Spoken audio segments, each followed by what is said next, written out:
salamat sa inyo, Mason. Salamat sa kayayunan sa inyo, kasipatiya o nakaluyong yung sa inyong subok, Mason. And may kayayunan ng Mason na maluyong yung sa inyong subok. Pero sa dili kaya kayong ka, Mason, niya ka lang, Mason, aron kawalan mo sa inyong masakit o subok, Mason. And salamat sa inyo, sa inyong digos, Mason. Pero nangyayari Mason tungod kay bakit ito sa lawas sa Mason. Amen. Usap ang kinabuhi na dawat sa Mason. Amen. Okay, salamat sa Ginoo. Ang ato din kinabuhi Mason, doon na doon yung katapusan. Okay, hindi kalimon. Mabot doon ang kata Mason na musunod kita yung Mason yung namatay nato. Okay, before ko na Mason, ang ato tawanan kinabuhi Mason, doon na doon tayo ipapakanda Mason. Amen. Amen. Salamat sa Ginoo. Kini nga kamatayon, pahinungdon niya kinatong mga buhi o nagkinabuhi niya sa Ginoo nga nagkinahanan itag ang pagpanganda Mason. Amen. Amen. Salamat sa Ginoo. Mason, nasalit na ta. Usaon, manganda ka Mason. Usaon nga, isa may pahagi, aron na himo ka manganda, sa dili pa mabalik ang Ginoo. Amen. Duha kayo na ito Mason, duha kayo masa na ito. Maapsan ka sa kamatayon o kapabalik sa Ginoo Mason. Karon, maapsan ka sa kamatayon na wala ka mampong magtuloy sa kinabuhi Mason. Basin niya, pagabot sa pabalik sa Ginoo Mason. Mahingan ka buwang-buwang Mason.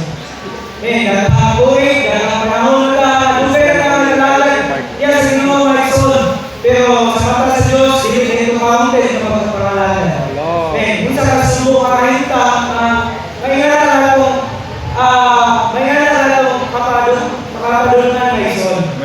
Kung sa itong Mason niya, sa Kolosan 3:16 Mason, nagkinahangan ka pagpahanda o nagkinahangan ka ulong, padagayaw ulong Mason. Dili lang ito, padunay ito yung ulong Mason.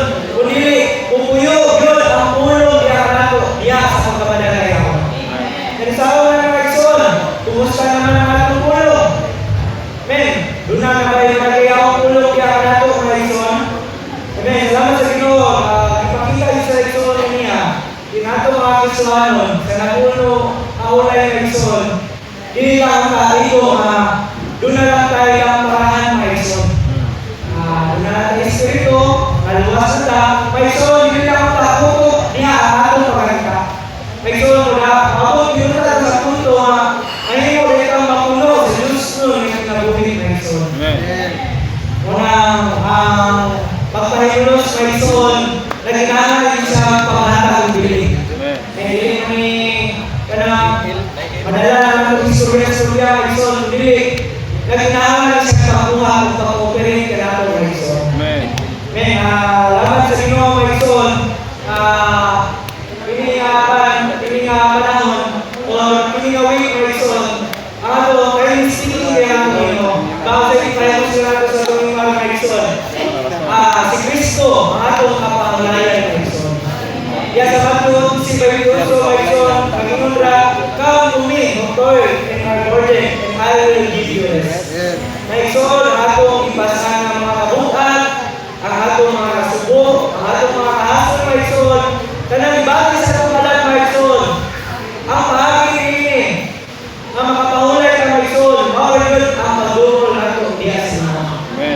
Ang pag-operate nato diya niya, mga atong pagdurol Mason. Kung wala tayo pagdurol Mason, pirmi ka mga wala tayo tinuod na makapahulayan Mason. Kaya mo na sa tanan na ito ibati, may mo ka makabalan, may mo ka makapahulay Mason, pinahagi diya sa pagdurol. Amen. Ang kalibutan karon Mason, daghan pag-offer na temporaryo lang ang mga panglayan. Temporaryo lang ang mga kalingawan. No, ang mga tao karon dagang di pangita dagang doon na entertainment Mason, na kulipay na Diyos sa itong kalang. Gunahuna ka Mason, ang atong gunahuna ang dagang mga tao karon na kalingawan, kung lipay-lipay Mason, no yung mga mahulay na ito. Although, doon na yung kadsyon na kalipay, pero Mason, ang mga tala, hindi kinapulong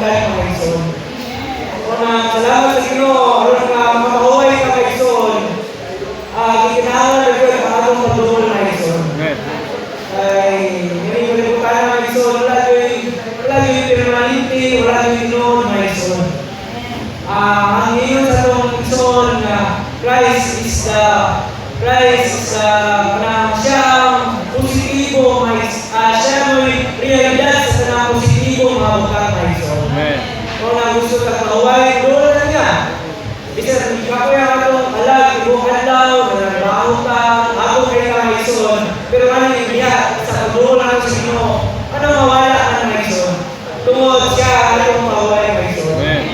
So, salamat sa Ginoo. Wala din po kamay mga igsoon. Hindi ako banan ang kahintang sa tao na ginahalan siya ang kalawasan. Nasaya ko, doon na yung kaliwanag din sa tuwa. Wala kayo assurance mga igsoon. Ang tao, ginahalan yung assurance. So, kung yung sa igsoon ganyan, nag-offer ng kalibutan ng mga igsoon, aron sa insurance mga igsoon. Pero manako kami Ginoo ng assurance. Mga igsoon, hindi nga basahon mga igsoon na makita ni kung sa kahintang sa tao, ganong ikinahanglan din niya maluwas. Men, salamat sa Ginoo, doon na itulong ang punto mga igsoon kung sa kahintang sa tao sa pagkahulog niya mga igsoon.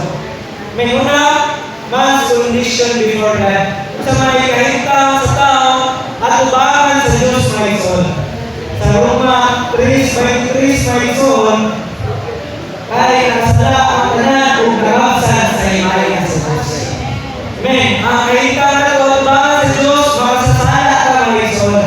Kung una kahintang o aspito sa kahintang sa tao mga igsoon, yun siya, before God is that He has sinned and sinful.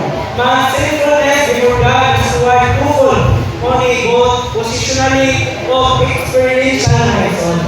Although ang tao wala nakakumit kung sala mga igsoon, pero positionally mga igsoon, makasasala siya at ubangan sa Diyos. Ano man, kita pa na ng mga tao mga igsoon, bisindag ka ni Adan mga igsoon. O nang isang bagbagong anak ng tao, pero ay nanunod man sa sala ni Adan mga igsoon, kita pa na makasasala doon. Si Adan mo na representante sa tibuong kaliwatan sa tao mga igsoon. O na makita din mga igsoon na pagkinahalan kita kaluwasan mga igsoon. Wala kang masala ang tao, kaya kung makasasala siya. Mga igsoon, makasala ang tao, kaya sala siya mga igsoon. He is constituted sinner. Umulan yun kung sala mga igsoon. Kadua, nahimo siya nailalong sa paghukom sa Diyos. Sa Roma 3:29 ay sinabi mga igsoon, nailalong ka sa paghukom sa Diyos. God's righteousness, ang pagkakatao sa Diyos mga igsoon, against na siya, o nagbutang na siya sa tao mga igsoon, aron nahimo siya ang hinungman mga igsoon. Dili lang ka masasala o dili, nailalong ka sa paghukom sa Diyos mga igsoon. Kaya kailangan tulong, dalag of God abides upon him. Ang kalingkod sa Diyos na kabilin o nagpuyo niya mga igsoon. Kaya tungkol nakasala ka, nakalabas ka mga igsoon, anubahan sa Diyos, ikalagputan niya mga igsoon. Siya, God beholds siya in order to give men the opportunity to repent and be saved. God's wrath will surely bring forth on those who do not repent. Kung wala'y pag-inusol, wala'y pagpuro mga igsoon, niya kita padulong mga igsoon, nahimo kita mahukman sa Diyos. Salamat sa Ginoo, alam nato, nakadawat na ni kinabuhi mga igsoon. Amen. Hallelujah, ang atong kahintang, doon na tayo kaluwasan mga igsoon. Amen. Na mura ba nakatangan na sa gapos mga igsoon. Pero sa kung wala pa, hinahanglan na ito ang kaluwasan mga igsoon. Ipakita ko rin mga igsoon sa Hebreano 12:20 na kagana na ang tao mamamatay sa kausa kung na mao ang hukom. Mga igsoon, dyan karoon sa libutan na tungkol sa dalagan sa problema, dagdag yung una, ang mga magigit na mga igsoon. Kaya ito, usahan ng kabuya, umanan ito kayo, umanan ito. Pero mga igsoon, lalo na naging mga media, umanan na mamatay ka mga igsoon, doon na dahil paghukom. Kung nagdili ka punta, dili ka mapunta sa mga igsoon. Bisa, dili ka kamatayon o yung katapusan sa tao. Kaya naman sa kamatayon, doon na tayo at ubawon na paghukom mga igsoon. Although, please, already good din, nalaga na, doon na pagyapo siya at ubawon na paghukom mga igsoon. Kung na kahintang sa tao at ubangan sa Diyos. Karoon, kung saan na kahintang sa tao at ubangan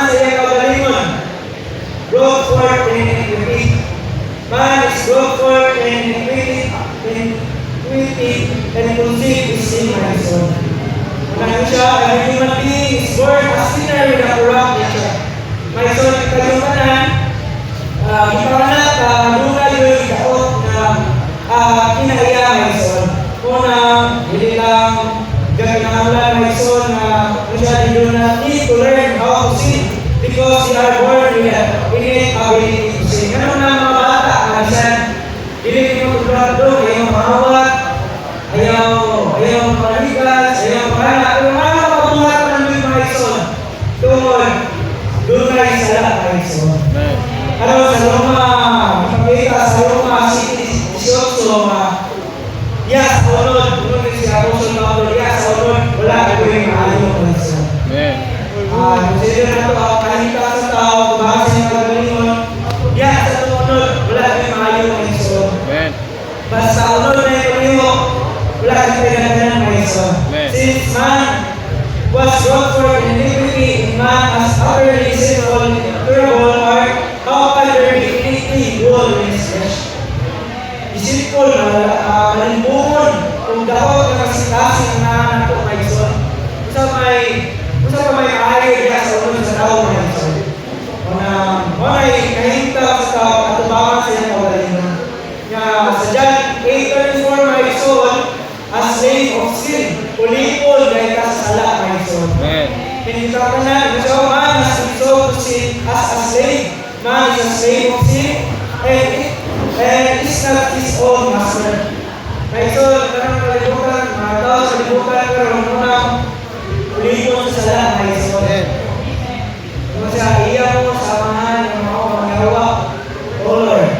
Mga ison, originally, ang tao na bilong sa Diyos apan tungod take over ang sala ng ison, di pa nagiyari sa tanas ng ison.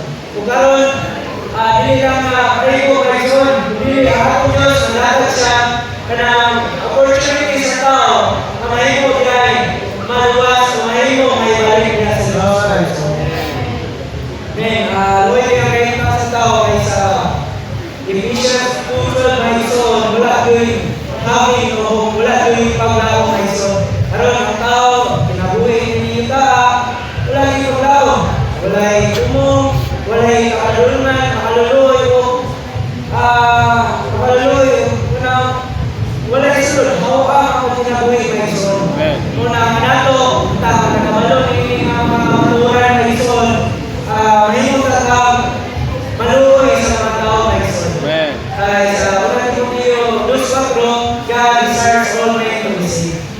Kaya tuwa ang atong Diyos na ganang tao, di mo yung maluwas na ito. Sadly, doon namin yung dili maluwas.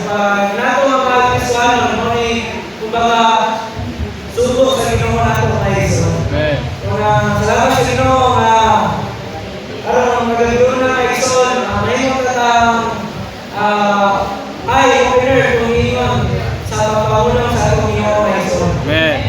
Sa atong pagkinagawin karon, doon tayo learning device mga ito. Dili ang kamatayon sa atong physical na lawas, ang atong pagbalik sa Ginoo mga ito. Amen. Yun sa Ginoo, yun sa ito na natulogin ko nga ang atong Ginoo na magampo mga ito, magampo ta Ginoo, hindi ko gusto mamulat sa iyong mga presensya. Kaya makabot sa Ginoo mga ison, o wala ka tayo sakto, pagtubo sa kinabuhi, datong kita sa mga ison, outer darkness mga ison. Ayaw sa presensya sa Diyos, o nang atong Ginoo ka magampo, ingana mga ison. Isang karon, sa diyaman ng mga ison, God's presence is everything and so. Kaya mawatan ka sa presensya sa Diyos, mawatan ka sa kanan. Ang atong Diyos, ang presensya sa atong Diyos, mga ison, kung doon na sa presensya mga ison, hallelujah, may mo ka manalawin mga ison. Kung sa atong pagkinabuhi ka mga ison, may tayo nilun ka, ang atong pagkalagan o pagkinabuhi ka. Kung mababot sa panahon mga ison, sa Korinto ka, be faithful brothers. Kaya atong paghago diya sa Ginoo, kung mahimo kita mulahon tayo mga ison hangtod sa unahan, dili makawa ang atong paghago. Ang atong kung Kristo ang kinabuhi kay Son, dagan siya sa lumba. Amen. Kini nga lumba kay Son, walay karanhanay. O kita ang tanan, kitagaan o chance kay Son na makadaog basta malawak tayo kay Son. Amen. Sa third one kay Son, ingon niya ako masawa kay Son sa Hebrews 12:1. Hebrews 12:1.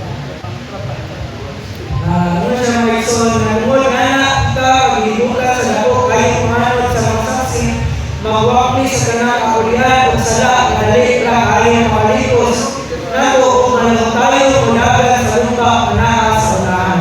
Mga Ison, hindi makasala, hindi makaulang sa itong pagdagan sa lumba, mga Ison, hindi makabukan sa susunod, mga Ison.